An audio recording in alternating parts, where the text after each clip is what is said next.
Good morning. In the last class, we have discussed about the main purpose of the liberalism, the purpose of the राष्ट्रवादी नेता and the purpose of उदारवादी नेता. Last class में हमने discuss किया था कि किस तरह से कांग्रेस में धारणाओं का चेंज आया और कांग्रेस किस तरह से दो भागों में बट गई और कांग्रेस के दो भागों में बटने के बाद में पोजीशंस ऐसी हुई कि हमारा जो एक कॉन्सेप्ट था कांग्रेस का वो डिवाइड हो गया और कांग्रेस की कार्यप्रणाली में चेंज आ गया। पर चूँकि हमने कल डिस्कस किया था कि दोनों ही दलों का पर्पस सिर्फ एक था, we want a swadesh, we want a country, we want a independent India, we want a state with sovereignty and we want a state where we can ask for the freedom, where we can ask for a right and where we can talk about our independency. दोनों की जो procedure थी, दोनों का जो लक्ष्य था वो एक था, पर दोनों की जो मेजर्स रीजंस जो डिफरेंस के थे वो उनकी सोच समझ और उनके साधनों के कारण था। दोनों के साधनों में एक डिफरेंस था। एक उग्र प्रवृत्ति का व्यक्तित्व रखने वाला दल था और एक वो दल था जो नरमता से बात करता था या नम्रता को सामने रखता था। पर क्योंकि दोनों का योगदान अपनी दिशा में अलग अलग है, दोनों का सोच समझ अलग है, लेकिन उनकी दोनों की एक गोल जो है, the gaining of any things, what they want, that is similar. अब हम बात करते हैं कि दोनों में बेसिकली डिफरेंस क्या क्या थे। तो जो भारतीय राष्ट्रीय आंदोलन की जो दोनों धाराएं हैं, इन दोनों धाराओं का मूल उद्देश्य भारतीय जनता का हित साधना था, लेकिन हित साधन किस रूप में किया जा सकता है और इस हेतु किन साधनों को अपनाया जाए, इसके संबंध में उन दोनों विचारधाराओं में बहुत ज़्यादा अंतर रहा। मूल उद्देश्यों की अपेक्षा भी साधनों के संबंध में यह अंतर अधिक प्रमुख रूप से देखा जा सकता है। इन दोनों विचारधाराओं के अंतर को समझने के लिए हम कोशिश करते हैं। पहला जो डिफरेंस था वो था कि दोनों ही विचारधाराओं का उद्देश्य एक था, स्वशासन, सेल्फ गवर्नमेंट की प्राप्ति। लेकिन जो ये स्वशासन था इन दोनों के द्वारा अलग अलग आशय से लिया गया। स्वशासन से उदारवादियों का तात्पर्य था क्रमिक राजनीतिक सुधार के मार्ग पर आगे बढ़ते हुए ब्रिटिश शासन की छत्रछाया में प्रतिनिधित्वात्मक संसदीय संस्थाओं की स्थापना की जाए। एक बार ध्यान से सुनिए। स्वशासन से उदारवादियों का जो तात्पर्य था वो ये था कि हम पॉलिटिकली चेंज करें, एक सीरीज़ के रूप में क्रम से करें, ठीक है, और वो जो क्रम से सुधार हो वो ब्रिटिश शासन की छत्रछाया में हो। कहने का मतलब ये कि वो नहीं चाहते थे कि ब्रिटिश शासन हमारे यहाँ से चला जाए, बल्कि उसकी छत्रछाया में रह कर के हम रिप्रेजेंटेटिव पार्लियामेंट्री सिस्टम को एक्सेप्ट करें और उसको स्टैब्लिश करें। जबकि उग्रवादी जो थे वो किसी भी रूप में ब्रिटिश साम्राज्य को बनाए रखने के पक्ष में नहीं थे। वो इतना उसका विरोध करते थे कि उनकी स्वराज्य की धारणा में ब्रिटिश सम्राट के प्रति भक्ति के लिए कहीं भी जगह नहीं थी।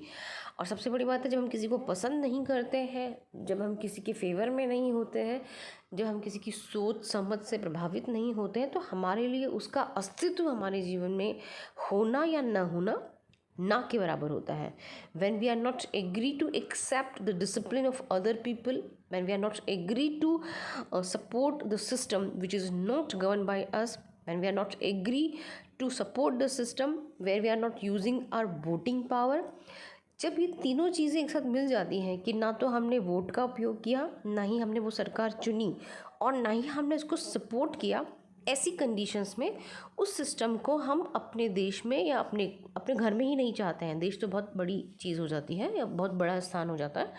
तो यहाँ उनका जो डिफरेंस था वो ये था कि वो चाहते ही नहीं थे कि ब्रिटिश शासन हिंदुस्तान में रहे। उनकी जो स्वराज्य की धारणा थी उसमें ब्रिटिश सम्राट के प्रति देशभक्ति तो थी ही नहीं, बल्कि वो ये चाहते थे कि जो भारतीयता पर आधारित स्वराज्य है और ब्रिटेन से जो भी उसके संबंध है वो बहुत जल्दी शीघ्र ही ख़त्म कर दिए जाए। They are not agree to keep the relationship, even a trade relationship, with any other country और ब्रिटिश कंट्री। उदारवादियों को अंग्रेजों की न्यायप्रियता में बहुत ज़्यादा विश्वास था और वे ऐसा सोचते थे कि अंग्रेजों को भारतीय दृष्टिकोण समझा दिया जाए तो उसे स्वीकार कर लेंगे। कहने का मतलब ये है कि मैं किसी के वश में हूँ या मुझ पर कोई दूसरा शासन कर रहा है, फिर भी मैं ये उम्मीद करती हूँ कि अगर मैं सामने वाले को समझाऊंगी तो वो मेरी बात को समझ जाएगा।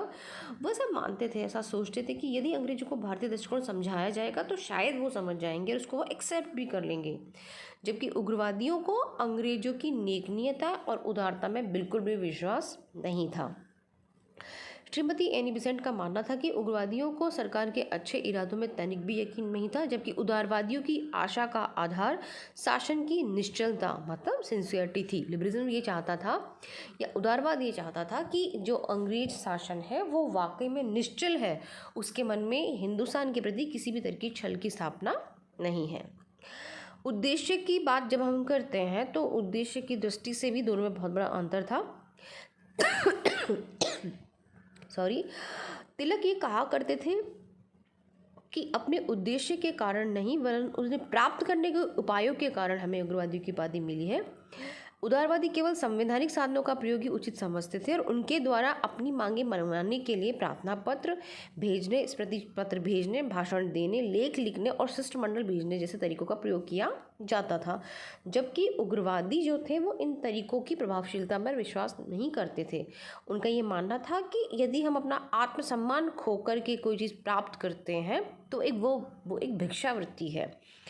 We are supporting the system which is not governed by us, when we are supporting a very unfair system, when we are supporting a liar person, तो वो जो आप गेन कर रहे हो वो एक भिक्षा के समान है, क्योंकि आप सत्य का साथ नहीं दे रहे हैं, आप ट्रुथ को एक्सेप्ट नहीं कर रहे हैं, आप उस झूठे सिस्टम के सपोर्ट के साथ चल रहे हैं जिसका अस्तित्व झूठ पर टिका हुआ है।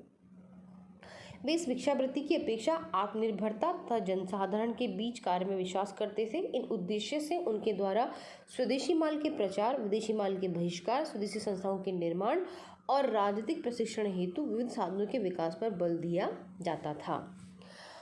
उदारवादियों के विचार में ब्रिटेन और भारत के हित मूलभूत एक दूसरे से विरोधी नहीं थे। वे ऐसा सोचते थे कि ब्रिटिश शासन के अंतर्गत भारत का हित संभव है।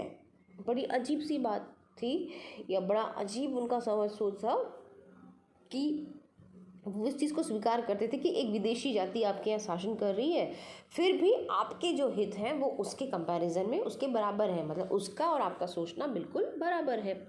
जबकि इस सोच के बिल्कुल विपरीत उग्रवादियों की धारणा थी कि ब्रिटेन तथा भारत के हित एक दूसरे के बिल्कुल विरोधी हैं, एक दूसरे से अगेंस्ट है। अर्थ है ब्रिटिश शासन भारत के विकास में कभी भी सहायक नहीं हो सकता।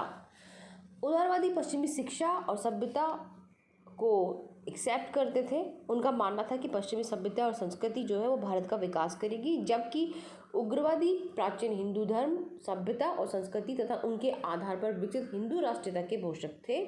उदारवाद की प्रेरणा पश्चिम में थी तो उदारवाद की प्रेरणा पूर्व में थी। दोनों का डिफरेंस ये था कि एक वेस्टर्न कल्चर को एक्सेप्ट करता था, जबकि दूसरा जो ग्रुप था वो वेस्टर्न की जगह ईस्ट जो हमारा पूर्व की धारणा थी उसको स्वीकार करता था। राष्ट्रीयता की इन दोनों धाराओं में एक अंतर ये भी पाया जाता था कि उदारवादी आराम कुर्सी की राजनीति में विश्वास करते थे। They don't want to do कष्ट सहना या लड़ाई झगड़े को आगे बढ़ाना या किसी तरह की बात को क्रोध में रखना, वो उनको नहीं आता था। They were not agree to do like that. But उग्रवादी जो थे वो त्याग करने को भी तत्पर थे और कष्ट सहने को भी तत्पर थे। उनका ये मानना था कि यदि हमें अपने हिंदुस्तान के लिए मरना भी पड़े तो वी शुड बी देयर, हमें उस फ्रंट में होना चाहिए। लाला लाजपत राय ने लिखा है कि उदारवादी ब्रिटिश शासन से अपील करते थे, जबकि उग्रवादी नेता अपने देशवासियों और ईश्वर से अपील करते थे। दोनों में एक बहुत बड़ा डिफरेंस है कि एक लिबरलिज्म को मानने वाला जो आदमी है, जो उदारवादी आदमी है, वो एक ब्रिटिश शासन के प्रति अपील कर रहा है, डिज़ायर कर रहा है या अपनी बात को रख रहा है या गिड़गिड़ा रहा है। जबकि जो उग्रवादी है वो ऐसा नहीं करके बल्कि देशवासी और ईश्वर से अपनी प्रार्थना करता है कि मैं इस देश को आज़ाद करवाना चाहता हूँ या करना चाहता हूँ। उदारवादियों तथा उग्रवादियों के उपयुक्त अंतर के होते हुए भी दोनों सच्चे देशभक्त माने जाते हैं, और इस दृष्टि से यदि हम देखें तो वो एक दूसरे के विरोधी नहीं है बल्कि एक दूसरे के पूरक हैं। किस तरह से पूरक है? दोनों दलों की जो प्रवृत्तियां हैं उनका विश्लेषण करने पर और अध्ययन करने पर हम ये पाते हैं कि हमारे राष्ट्रीयता के विकास में दोनों एक दूसरे के पूरक हैं और दोनों हमारी राजनीति के स्वाभाविक उपकरण हैं। वस्तुतः वे दोनों एक ही आंदोलन के पक्ष में थे, दोनों का एक ही लक्ष्य था और वो था स्वराज्य। एक ही दीपक के दो परिणाम थे, पहला प्रकाश का प्रतीक था तो दूसरा गर्मी का। पहला बुद्धि का पक्ष रखता था तो दूसरा भाव का पक्ष रखता था। पहला जहाँ कुछ सुविधाएं प्राप्त करना चाहता था, वहीं दूसरा उद्देश्य राष्ट्र में मानसिक परिवर्तन करना चाहता था। इसका मतलब ये हुआ कि दोनों की जो मेन पॉलिसी है, मेन जो पर्पस था वो स्वराज्य था। दोनों को स्वराज्य चाहिए था, पर पाने का जो तरीका है वो दोनों का अलग अलग था। कितना हम सक्सेस कर पाए, किस तरह से फिर आगे की प्रोसीजर हुई या कैसे फिर आगे हिंदुस्तान में चेंज आया, इसके बाद हम पढ़ेंगे गांधीवादी युग में और उनके द्वारा असहयोग आंदोलन जो चलाया गया था। I am trying to do my best to take the all chapters which is including in your syllabus, but सारी चीज़ें हम लोग लिख करके आपको नहीं पहुंचा सकते हैं, या सारी चीज़ें हम बोल कर आपको नहीं पहुंचा सकते हैं। सो आई एम होपिंग सो कि आप लोग अपनी फ़ी सबमिशन के साथ में बुक परचेजिंग का भी काम कर रहे हैं और बुक अपने साथ ले ली हो, क्योंकि बेस्ट यही रहेगा कि आप घर पर ढंग से बैठ कर के इन सबको स्टडी करें, क्योंकि आप प्रमोट हो गए कि नेक्स्ट क्लास में तो जा रहे हैं। मे बी आप सब लोग बहुत खुश भी होंगे कि without giving examination you are promoting to the next class. But when we think about the GK GS, जब हम ये सोचते हैं कि आप भी सोचिएगा कि आपको एग्ज़ाम देना है, नौकरी के लिए आपको प्रमोट नहीं किया जाएगा या बिना एग्ज़ाम्स के आपको जॉब नहीं मिलेगा, तो please to gain a proper job, to gain a proper percentile in the third year, to gain the proper percentile in first year and second year also, because there is a chance कि first year के exams conduct करवाए जाएँ। अगर आपको लगता है कि दोनों चीज़ें आपको कंप्लीट करनी है तो प्लीज़ अपने चैप्टर्स को रीआउट कीजिए। गांधीवादी युग और असहयोग आंदोलन में महात्मा गांधी का भारतीय राजनीति में प्रवेश, जो फर्स्ट टाइटल है उसमें हम स्टडी करेंगे असहयोग आंदोलन की पृष्ठभूमि। ये वो आंदोलन है जो गांधी के द्वारा चलाए गए थे और जिन्होंने हिंदुस्तान के इंडिपेंडेंसी में सबसे बड़ा योगदान दिया। और उसमें स्टडी करने से पहले हम लोग हंटर कमेटी, खिलाफत आंदोलन, कांग्रेस की नीति में जो चेंज आया वो प्रोग्राम, असहयोग आंदोलन का कार्यक्रम, उसकी प्रगति और किस तरह से गांधी जी ने आपके सिस्टम को चेंज किया। क्योंकि जब हम लिबरलिज्म को पढ़ रहे थे उसके बाद हमने देखा कि दो डिवीज़न हुए और गांधी का आना भारतीय राजनीति में कितना सफल रहा। That will be go to discuss in the next class. और आपकी नेक्स्ट क्लास अब अपलोड होगी on Monday, it means 2 August 2021।